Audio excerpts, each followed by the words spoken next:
necessarily represent the opinions of Revolution Radio and freedomslips.com, its staff, or affiliates.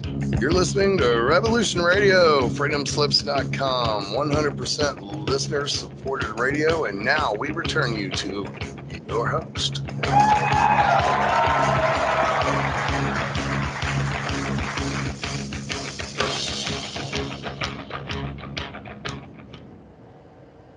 Greetings and welcome to the Morningstar Report. We in this country, in this generation, are by destiny, rather than choice, the watchmen on the walls of world freedom.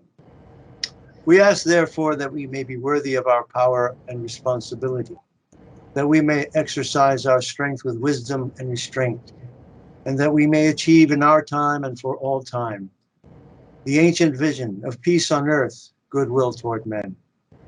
That must always be our goal, and the righteousness of our cause must always underlie our strength. For as was written long ago, except the Lord keep the city, the watchman waketh but in vain. Those were the words to be of John F. Kennedy, had he been allowed to speak at the Dallas Trade Mart on November 22nd, 1963. And we have taken up that mantle and that destiny. We are the watchmen on the walls of world freedom. And we are watching the battle between freedom and slavery unfolding before our eyes.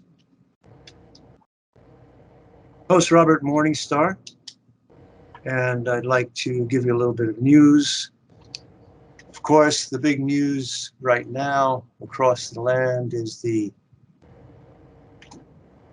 declaration of Roe versus Wade as being unconstitutional.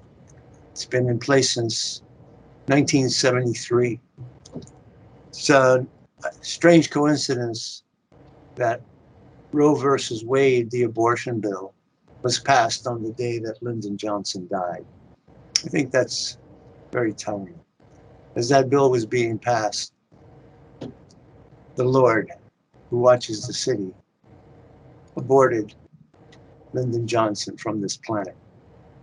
But the evil that he did has lingered on, and hopefully part of it is being washed away. So rioting across the land, this has been a very disturbing night. Churches have been attacked, pastors have been beaten by goon squads in Seattle. Antifa is out on the street, dressed in black, with armor and Nazi helmets. And it's quite a scene that's unfolding. In South Carolina, the police stopped a street demonstration with zany, out of their mind, Democrats, I call them, calling for more abortion. I'd like to point you in the direction of my newsletter called the Morningstar Report newsletter that I've been publishing since President Kennedy's birthday on May 29th of this year. Decided to initiate it by posting and publishing the speech that he was preempted from giving. And as you recall, on that day, I recited the speech here on the program. Well, the newsletter is going very well. People are signing on at about 10 to 15 new subscribers a day. But I have a very important one that I want to bring to your attention. It's called A New Kind of Evil. And it deals with the collusion of the Catholic Church with the Chinese Communist Party in endorsing Chinese Catholicism and covering up the heinous, diabolical organ harvesting industry that is being run in China with the participation of Ukraine and Israel. Those three countries are the butcher shop of the world where you can go and get organs, human organs. So I've been aware of this for many, many years. I brought it to public attention, national attention here in the United States by working the story up to Fox News, and then it went to the National Review. I went to an exhibition of bodies, taxidermed human bodies here in New York. It was called Bodies, the exhibition. And I was shocked by what I saw. And the most shocking thing was all the specimens were young and healthy people. And I've told you the story about how a skeleton was hanging from the ceiling, and it called to me. And when I went over to walk to it, the managers and the custodians of the bodies, the exhibition, were saying, please don't touch the specimens, please don't get too close to the cases and things like that. So, but this skeleton kept calling me over. I felt like I'd seen him before. So when I saw that none of the custodians were watching, I walked over to the skeleton that was suspended from the ceiling, hanging in the air, with his arms at his side, as if he was carrying, I'll tell you quite plainly, as if he were carrying 2 shopping bags. So I went over and I took his hand and I held it for a few minutes. And one of the things that I practice besides remote viewing is psychometry, which is being able to touch an object and receive information, sometimes about the owner or sometimes about the history. So I held the skeleton's hand, and the skeleton said to me, ask them who I am. Ask them how I died. Ask them why I'm here. Then I let go of the skeleton's hand and walked over to a custodian. And I said to him, by the way, who are these people? And he got very nervous and he said, well, we don't know who they are. I said, what do you mean? How did they die? How did they wind up in this exhibition? And he got more nervous and reticent. He says, well, we really don't know who they are. They were donated by the Chinese government to a German taxidermist who asked to put this exhibition together. And they're bodies of people who died unknown causes, and the family never reclaimed the bodies, so we don't know who they are. So I went back to that exhibition another time because I felt something was very wrong in that place. I also felt that it was an act of global terrorism, psychological terrorism, that the Chinese government was calling in people from all around the world, because this is not just one exhibition. This was the exhibition in New York. But I knew that there was an exhibition in Washington, one in Los Angeles, another one in San Francisco, several of them, of course, across Europe, since it had started in Germany. And I saw this as a vast psychological operation to inculcate fear and horror, dread, and in a sense, a warning of the shape of things to come. So I wrote to a Canadian friend of mine who was a foreign service officer, a diplomat, and who'd been in Hong Kong for many years. And he had been warning the Canadian government of the infiltration of Red Chinese spies into Canada via Hong Kong, via Vancouver, via business visas, which were being bandied about indiscriminately. And in return for writing the report, which he called the Sidewinder Report, he was sacked by the Canadian Foreign Service and blacklisted. So he and I and a British author named Gordon Thomas, who wrote a book called Seeds of Fire, we started working together. Gordon in London, my friend Brian in British Columbia, and I here in New York. And we were able to get my report to the Epoch Times in Taiwan. Epoch Times sent agents into China, and they located several prisons that were built right next to hospitals. And these were the prisons where the Falun Gong sect had been taken. Members, they were being rounded up and arrested and imprisoned without trial. And shortly thereafter, we found out that they were being suicided. They were telling the families that the person committed suicide by jumping off the building or hanged themselves, like Jeffrey Epstein, hanging themselves with no rope. But the thing that bothered me most about the second time is I went and inspected these bodies, and I found one with a bullet hole in the cheek. And that convinced me that these were all murder victims. So the story was sent to Taiwan and the Epoch Times, and they went and found the hospitals. And this has burgeoned into a mega billion-dollar industry. It is estimated now that 80,000 to 100,000 people in China are being vivisected. They're not just killed, they're sedated and their organs are taken out of them while they are alive. One of the most gruesome displays, which I described a couple of weeks ago when I went to see the bodies, was I saw from across the room a vat, a tall, well, like a fish tank, standing up vertically. It was full of fluid, and inside was what I could describe as a red sponge man. I walked up to it and realized that what I was looking at was the entire cardiovascular system of veins and arteries and capillaries of a human body. And they were all red. The whole thing was red. That's why I call him the red sponge man. And I grew very curious as to what and how this thing had been formed. And when I read the description, it said that a certain kind of plastic, liquid plastic, had been infused into this body through the aorta and pumped through the body till the red plastic fluid filled every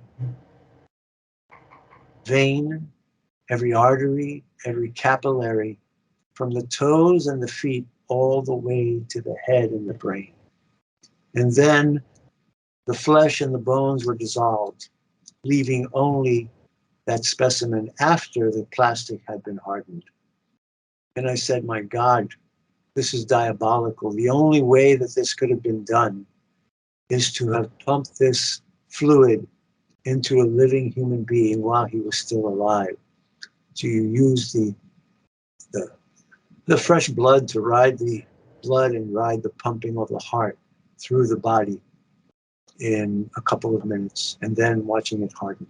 So this is the kind of diabolical, murderous regime that rules China today. And it is the kind of terrorism that keeps the people mute.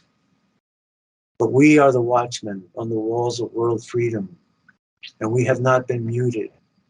And so I speak to you today about this horrible crime that's going on every day. There are 2 million Uyghurs. The correct pronunciation is Uyghurs. I know because I heard an Uyghur say it on French television. The Uyghurs are being decimated. 2 million of them are in concentration camps in Xinjiang, meaning the new provinces which border on Tibet. And every day, both Uyghurs and Falun Gong people are being murdered in huge numbers to extract their organs. Now, how does this bear on our national situation here? Another aspect of this heinous genocide is the abortion industry and stem cell harvesting and organ harvesting from infants, as well as blood. We all know the terrible stories about the satanic cult needing to drink adrenochrome. These are the real vampires on the planet. And it's been my view that a big part, big money in abortion is not just the fee that is paid by the person with childbearing person to the abortionist, but the profits that are being reaped by the selling of the parts of these unborn children, these murdered children. But they pushed too far. They went too far. I was reading Thomas Sowell's, who is a very well-known African-American writer and great thinker. And he said, when you've gotten 90% of what you want, you should be cautious about demanding the other 10%.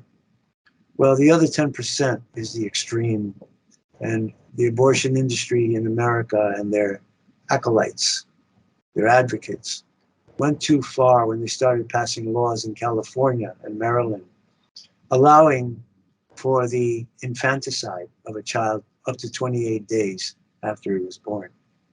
Yes, folks, you may not have heard it, but Maryland and California passed a bill that if a baby died within 28 days of its birth, no investigation, no police inquiry would be made. They would just remain mute. But as I say, we are not mute, and we must speak. So I point you to substack.com. The Morningstar newsletter, you can find it by typing in robertmorningstar.substack.com, and you will find an article called A New Kind of Evil. If you'd like to be on the mailing list for it, you can write to me at robertmorningstar@proton.me. robertmorningstar@proton.me. Okay, enough with these grim news, but they are essential, because if you don't know what's going on around you, I have a saying, something wicked this way comes. It comes from the title of a book and later a film. Something wicked this way comes. And it will come unless we stop it. So we must take up our cause, which is the cause of life. We are facing a global death cult. They revel in death. That's the only time they feel spiritual, after a mass killing, that this weird street ritual starts with cards and crying in the street and lighting candles to the dead. And that's why I call the Democrat Party a death cult around the world. Liberals in Canada, Green Party in Europe, any number. But under the skin, they are all Marxist, Leninist, atheist, communist, Satanists. Now, big things are happening on Earth, and big things are happening across the solar system. We just had another flyby of one of our satellites going very close to Mercury. And but the subject today is going to be Mars. I'm very pleased and happy to talk about Mars, because it seems to be a very quiet place, although I'm not so sure how quiet it is underground. But last night I was on Richard Hoagland's show and made some comments on Chinese space research, as some of my colleagues on the Mars imaging team were showing their wares, their discoveries. And today I have as my special guest a person who's become my friend on Facebook. We met each other and saw each other for the first time a couple of days ago, because I invited Andrew Lane to come on the program to discuss his research and his discoveries on the planet Mars. Andrew Lane was born in Dusseldorf, Germany, and grew up in Connecticut. In the 1980s, he graduated from the University of Virginia with a business degree. Having had an interest in the mystical from an early age, Andrew became a Reiki master in the early 90s, while completing several consciousness expansion programs at the Monroe Institute. That's very interesting, because I'm an adherent of Robert A. Monroe, and I am currently teaching a course in remote viewing on Wednesdays at 7 p.m. to 9 p.m. I'll give you more information on that a bit later. This is a very interesting coincidence. Robert Monroe developed a technique for developing the ability to have out-of-body experiences, which nowadays we call remote viewing. Now, in the year 2000, Andrew Lane became a certified yoga teacher, and along with his wife, operated several yoga and dance studios over the next 18 years. In early 2021, Andrew discovered an online community dedicated to discovering anomalies within NASA Mars images. Today, he runs Mars Revealed, a Facebook group focused on collecting fascinating Martian finds from both the Curiosity and the Perseverance rovers. So, Andrew Lane, welcome to the program. Thank you so much. Oh, great to see you. Great to see you. Thanks, Robert. It's yes. it's great to be on the program. Well, I'm honored to have you. As I told the audience, I've been on Facebook, I guess, since 2005 or 2007. I've had my roller coaster rides. They've closed my account several times. Got around that by opening another account. I'm still struggling to get my original account back because it had 10,000 people that were following our work. But Andrew Lane is one of those people who signed on to my new page, and I was amazed at his work. He has a remarkable eye, and he's very dedicated to researching Mars, and he's found all kinds of artifacts. So today we're going to take a little trip to Mars and discuss what he and I have been researching for quite a long time. Now, Andrew, you told me that you turned to Mars because of the lockdown. You want to tell us a bit about how that came about? We all had to do something to survive, and I think you found a very good avenue for your interest, and self-preservation is actually what we were doing. Yeah, exactly. Can you get a little closer to the mic? Yeah, how's that? That's a bit better. Is that better? Yeah. Yeah, so basically the lockdown happened and it was very clear that I needed to disconnect from mainstream media. And I did that along with my wife and started doing a pretty consistent meditation practice for about a year for the first time. And I had been involved in yoga for many years, but never really was able to get the meditation aspect to stick. So that finally happened, and I just felt like there was much more synchronicity happening in my life, much more, much more connectedness to a lot of things. And by chance, that's when Perseverance was landing on Mars. And I had been listening to Richard Hoagland's show, and I think through that, I heard about that, went to his page on Facebook and saw some of the first images from Perseverance. And that was around January, February of 2021. And I was looking at one of the images and something looked odd to me. And I'd heard that there were some things that had come through the previous rovers, but I had never followed up on it. But anyway, to make a long story short, I checked something out. It looked very odd. And then as a result of that, I found these other Facebook groups that were deeply and had been deeply involved in the Martian anomaly business, if you want to call it that, for as much as 10 years. And I connected with a lot of them, just tremendous people, tremendous groups, and just started looking at some of the older images and going through them and finding a lot of stuff right away. And I needed a place to house them, so I created the group and started doing that, and accepted some submissions from other people. But it felt very synchronistic. It felt like there was some reason for me to be doing it. I was finding a lot of stuff fairly quickly. At least I thought it was all very interesting.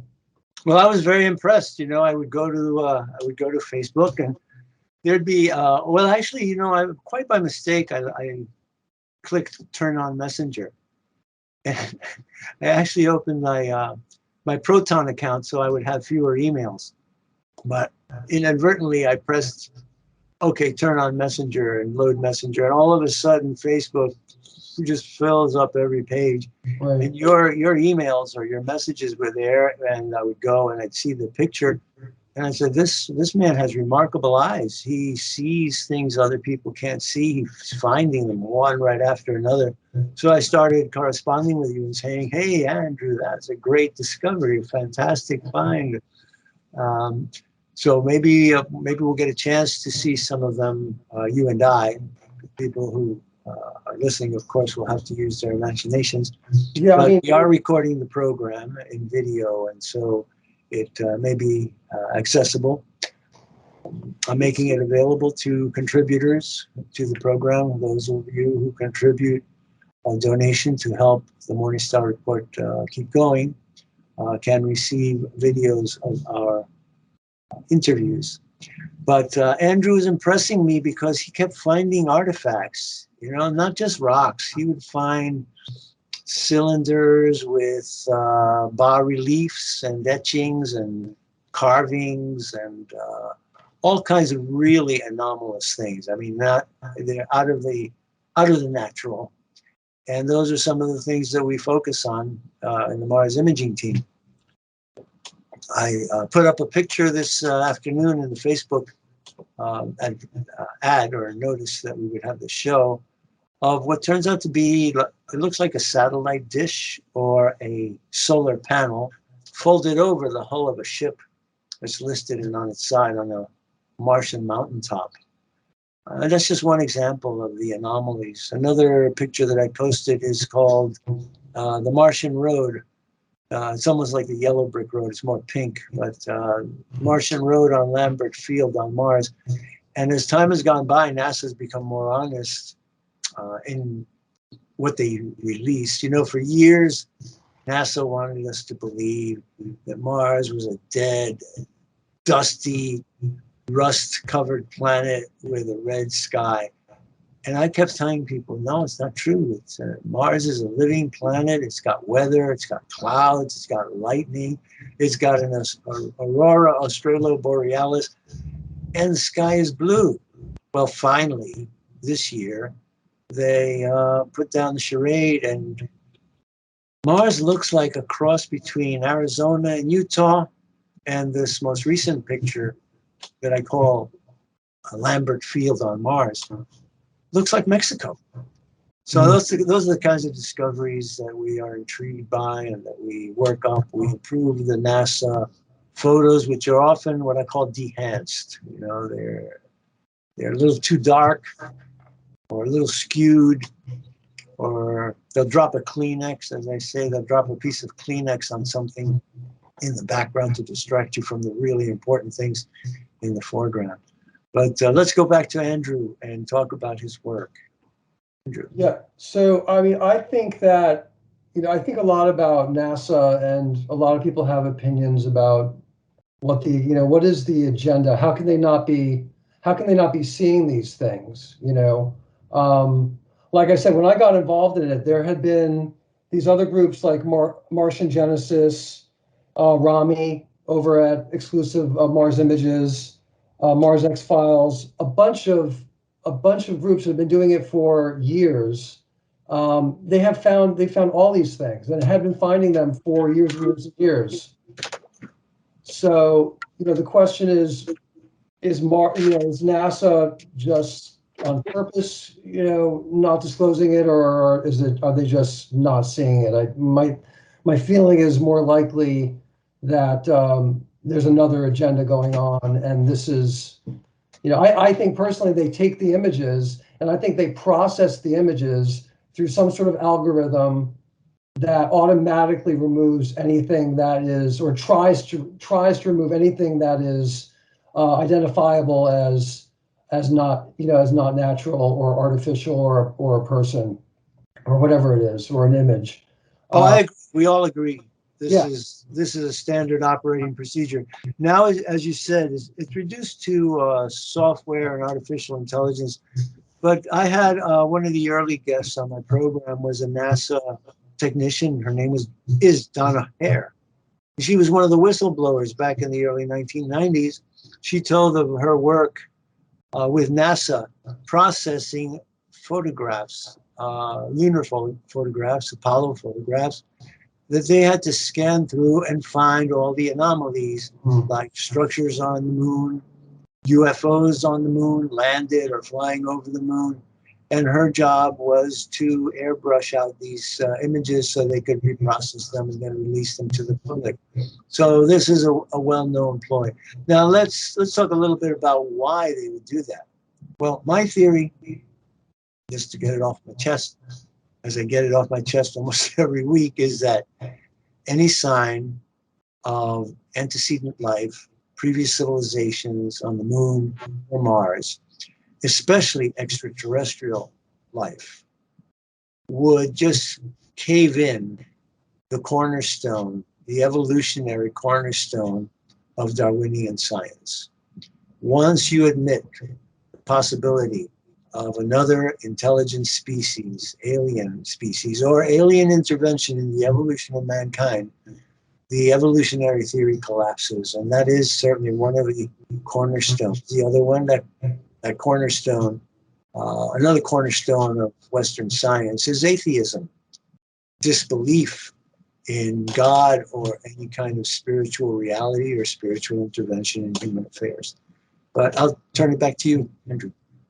Yeah, I think also that, as we know, like the government agencies like to compartmentalize, right? So a lot of times people will do their task and not know what's going on down the hall. So there's very possibly part of NASA that is doing this to basically satisfy the taxpayer, because this is taxpayer funded, right? So they have to show something.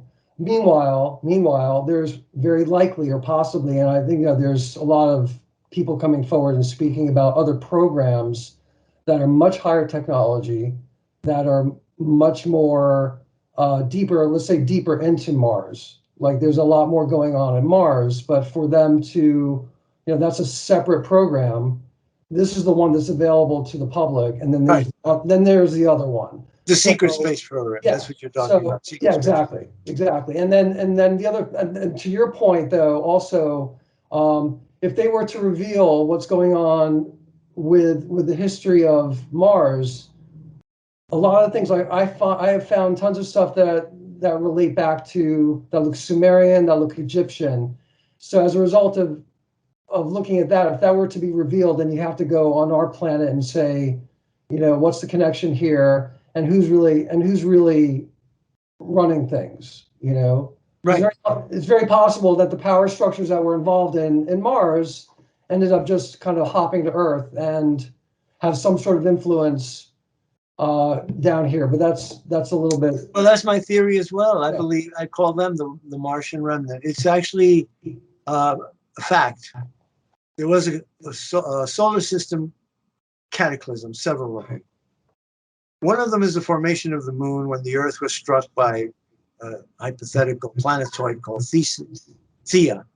It gouged out the Pacific Ocean basin and then carried off a huge amount of water and Earth materials into outer space, combined it with its own debris, and coagulated and became what we call the moon. The other part is the asteroid belt, is evidence of a solar cataclysm between Mars and Jupiter. There was another planet, a huge planet that has left the asteroid belt, to which the Anunnaki referred as the hard bracelet. And they counted planet Earth as seventh planet because apparently when they came into the solar system, they started counting planets from Pluto down. And so instead of us being the third planet from the sun to the Anunnaki, we were the seventh planet to the sun. And so my theory, and that of several others, is that the Anunnaki established a base, a colony on Mars when Mars was a vibrant, living ecosystem. But they got into a war, and the war was a nuclear holocaust that spread Xenon-29 all over Mars. And this is how Dr. John Brandenburg, who wrote Death on Mars, came to the conclusion, because Xenon-29 is an isotope. It does not happen naturally. It's not a natural formation. It only produced in nuclear explosions. And since they found it all over Mars, he came to the conclusion that Mars was devastated in a nuclear holocaust. So I believe that the survivors, which I call the Martian remnant, some of them made it to Earth, and they became the gods, the ancient gods, the Anunnaki, the Egyptian gods, the Olympians of the Greco-Roman civilization, or their theogony. Back to you, Andrew. Yeah, my feeling about, as I think about Mars and the things I've found, there's a lot of elongated skulls, right? So So we have elongated skulls on this planet, on Earth, and Brian Forster and people like that have done a lot of work with the Paracas skulls. They did the DNA test. The DNA tests actually refer back to the Caucasus region, and there was this mythology of a race from Mars coming down and landing on the planet in the Caucasus region. Yeah, now when we're talking about the Caucasus, we're talking about Ukraine, southern Russia, Right. northern Iran. It's the cradle of civilization. Yeah, it's all connected. Yeah. And but I think that Mars has had several periods of life, and I think there's one that's extremely ancient, millions of years ago, and then I think there might be one that's a little bit more recent. Maybe, who knows, maybe within the last 500,000, but I believe there may be life on Mars today, but living underground. Underground. The water retreated. About 10 years ago, one of our Martian probes overflying the planet, doing radar soundings, they claimed they had found a frozen sea under the surface of Mars. Imagine a frozen lake covered with red dust. But they said that it was 125 miles long and about 2 miles deep. That's a hell of a lot of water. So frozen water is submarinian. On Earth, because we call the planet Terra, we call it subterranean. But on Mars, the underground is called marine. The ground is called marine, and so it'd be submarinian. And I believe that there is a lot of water. I have found a lot of evidence of running water on the surface. I have found actual photographs of ripples. I actually found NASA released about, 2014. I happened to be watching the NASA channel, and they were showing these beautiful photos of tidal pools on Mars. And I grabbed the videotape and I threw it in. And I just in time to catch about 3 or 4 seconds of a pan that showed a beach on Mars with waves rolling in. But the remarkable thing was that the waves were not propagating at a speed or an amplitude like we're used to on waves on Earth. They were rolling in a little more slowly and less high, like a slow motion wave, and then they cut it out. But I was able to capture that, and I broke that story on George Noory's Coast to Coast with stills. I didn't have the ability to reproduce or capture the video, but I was able to shoot stills off my screen to show what I say facetiously, Morningstar Beach on Mars. I found out that in the Virgin Islands, my friend kept going to the Virgin Islands. Hey, do you know that there's a place down there they call Morningstar Beach? I have yet to see it. I hope to do someday. But anyway, we are the ones who are uncovering the real mysteries of Mars. They are tight-lipped. The NASA workers, they work under duress, non-disclosure agreements, oaths of secrecy. But there are a lot of good guys in NASA that every once in a while they throw a picture out. Oops, I didn't see that, that kind of thing. Right. And there are some that leak out the information directly. But you have a remarkable eye, so I'm sure that you really loved geometry when you were in school, because that's the key. I think geometry is the key to understanding and being able to see things that other people can't see. Would you like to tell us about some of your more interesting discoveries, what you consider to be some of your best? Sure. Do you want to share screen? If you want to, you can do it now. Yeah, we can. You want to do that? I can do that. In the meantime, I'll show a couple. Well, I'll wait for you because I like to tease the people to talk about it. That's the beauty of radio. It lets people understand. Can you see my screen? Yes, I can. And I see the gentleman with the conch helmet. As a matter of fact, we were discussing a figure like that our friend Ron Gibran found on a cliff on Mars. He was likening it to the heads of Pacal, the Aztecs, who had very interesting armor.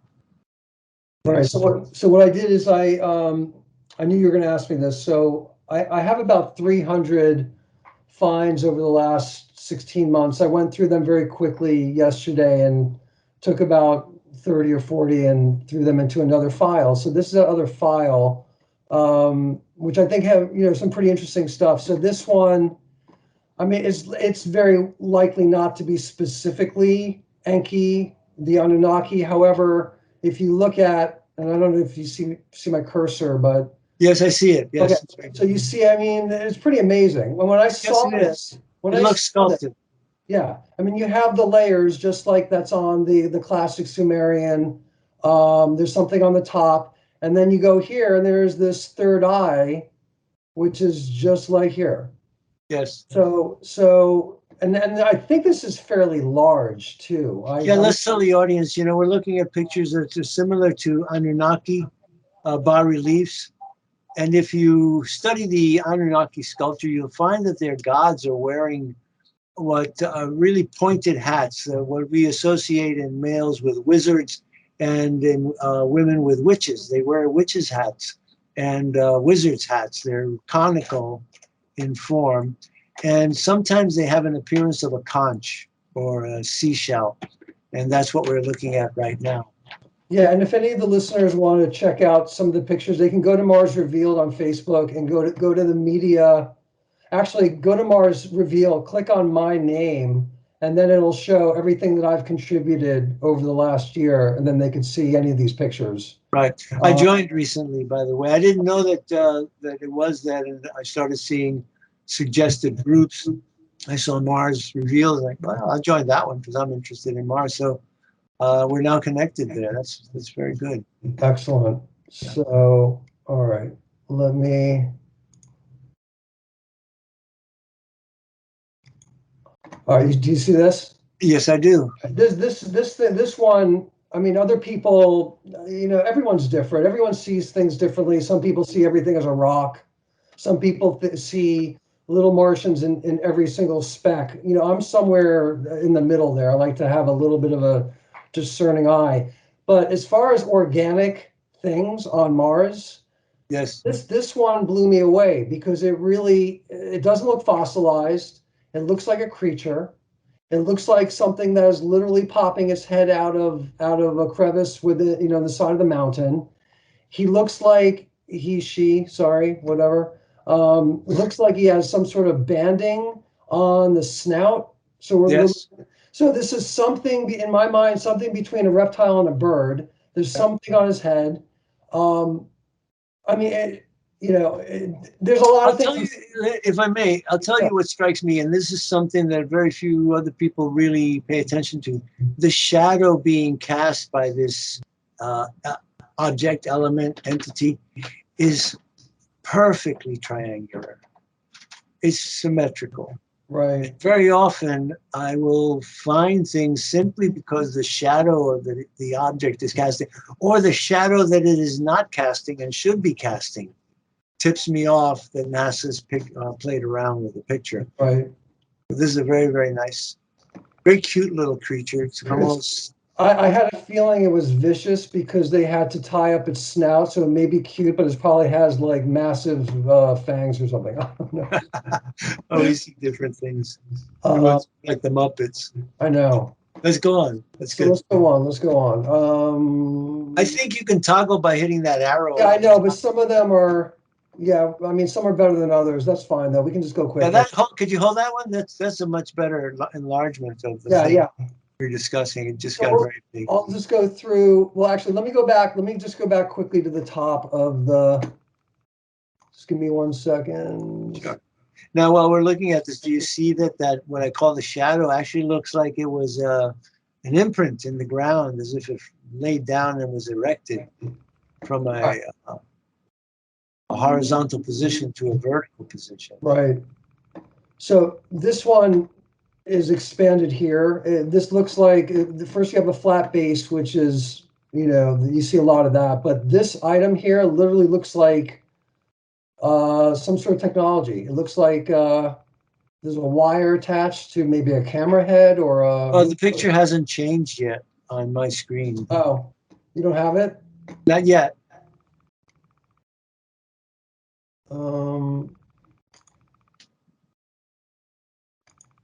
You may have to reset the share screen. Sometimes that happens. So let's do that. Turn off your share screen, and I'll do my share screen. All right. I'll show you some of the things that I've been working on here. Let's see. One of the most interesting photographs. Can you see that one? Yeah. This is the one that a lady friend of ours named Georgia Lambert, who works closely with Richard Upland and our crew. You know, she's a very, very interesting, intelligent, mystical lady. She found this photograph, but NASA did a funny thing to it, which is they split it into four pictures. Where the big one, see that? This is one of the typical NASA tricks. They'll split one photograph, or they'll compose a photograph out of four of them, and they'll put a big white cross in them, which kind of, it interferes with the human brain seeing the totality. So what I do is I eliminate the cross. I meld the four pictures together to produce a unified view. This is how, that was the first instance where I removed the horizontal and the vertical axis of the cross. And then you can see up at the top that the upper right is a little darker than the upper left. So then I would work it over and try to even out. You see that one? That's nice, much smoother contour. Yeah. And when you do that, what this looks like is the remnants of a road passing over Mars. The rest of it looks like desert. And I said facetiously, the yellow brick road, some of the rocks and the rubble is quite pink, but other is quite yellow and white. And it looks like the road definitely has a direction and then turns around this bluff that is to our right. Yeah. Here we're looking at a close-up into the interior of the famous portal, or the door on Mars that they're denying is a door. But what I see here is the outline of a hawk in the crack and also the entrance. So again, this Egyptian and Anunnaki iconography. And if we look deeply into the cave, we see this, looks like Marvin the Martian, his black head with two big eyes and a thin neck. That reminds me of Marvin the Martian, but without the Roman helmet. There we go. This is a very nice image of the whole door, the portal, as they say. And another thing that NASA tries to do to debunk photographs is telling us that this portal, which really looks big enough for a 6-foot-tall man to stand in, they're trying to tell us it's only 24 inches high. There we have a great long shot of the portal. Yeah, so we've been working on this, all of us, this Mars imaging team, for over, I guess, about a month. And we better tell NASA it's not going to go away, because the work is getting better and better, and the enhancements are improving with every passing day. So let me turn off my screen sharing and we'll go back to yours, Andrew. Okay.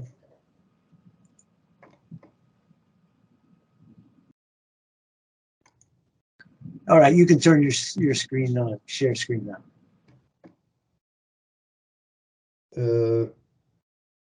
Is that working? It looks beautiful. Looks like where I grew up. Nice background. Very nice tropical beach with clear water. I wanted to show you, since we're on that point about, do you see this? Yes. Yeah. So I spoke with Andrew Curry, or texted him, or not, emailed him on this. I had come up, and this is very rough, and this is to your point about NASA talking about this being 24 inches. So yes. Someone had discovered this wall over here. Yes. And if you look at it, it looks, kind of, somewhat megalithic, and so it very well may even be bigger than this. But I just said, look, it's close. We can actually extrapolate and project the height based on an assumption of the size of the block. Right. So if this block here is 6 to 8 inches, then this door is 5 to 6 feet.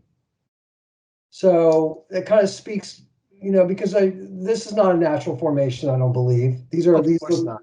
right. So unless you have unless these are 2-inch blocks, and in fact, yeah, it would have to be like a 1 to 1.5, I think, inch block height in order for the height of the opening to be, 2 feet.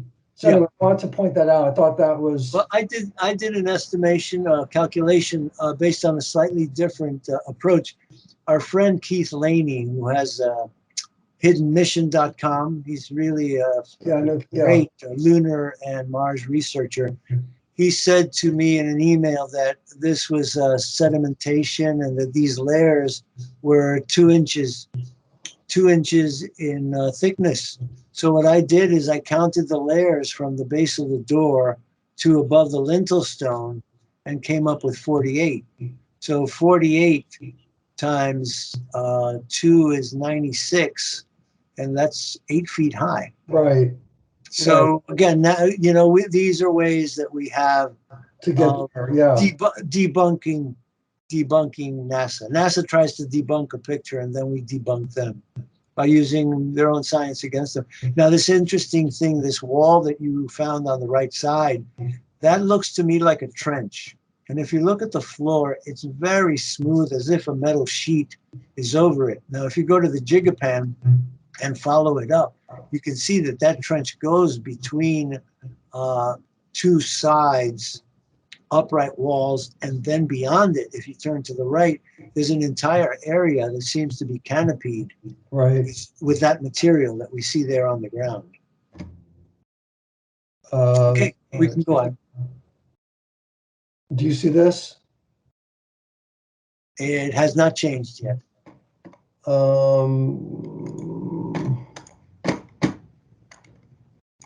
Why does it keep doing that? Let me see. Well, maybe you can turn it off and turn it on. All right. Do you see that? Nope. No. All right, hold on.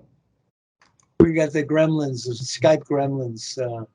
I have to just toggle through. I think I just have to toggle through it. Yeah, that's the best way to do it. Right, so that's fine.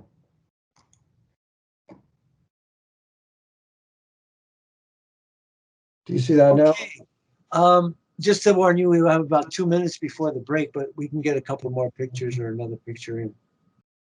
Do you see this? Oh, yes. So, I know mirroring is a controversial thing, and I tend to never do it. Mm-hmm. As far as taking one half and then doubling it, because it's true. Yes. You can create any sort of interesting thing, but I don't believe that you automatically do that and come up with a face. So the reason. Oh, right. As I showed you earlier before the show, I was showing you the 4 faces that I derived from the original face. I call it the 5 faces. Oh, yeah, exactly. Yeah, exactly. But so there's encryption. There's a lot of ways to encode things, and geometry is one of them.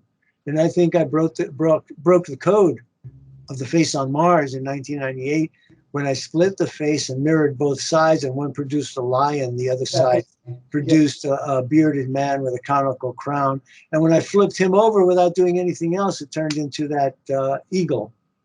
Later on, I did the golden mean, and it turned into an ox or a bull. Yeah, I mean, George Haas does a lot with that sort of thing as well. Yes. Maybe he got it from you. But so the reason I did that, and this is brand new. I just found this like 4 days ago. So it looked to me, if you look at what's going on over here, there's clearly a Photoshop type obscuring going on where someone copy and pasted a bunch of stuff to basically cover up the left half of this object. I agree. It looks like they intentionally blurred it or smeared it. Right. So, but it's a very handsome face, I have to say. It's the brow, the cheek, and the nose, and the chin, and the mouth are very clear, and more humanoid than we are used to seeing on Mars. Yeah, could be right. So I thought, Andrew, would you hold that thought, please? We're at 3:56, and the break music is going to come on in a few seconds. And folks, you're listening to Revolution Radio in the Morningstar Report. And we ask you for your contributions to help Revolution Radio going. And we'll be back in about 3 minutes with more interesting questions. New discoveries about the planet. Stand by.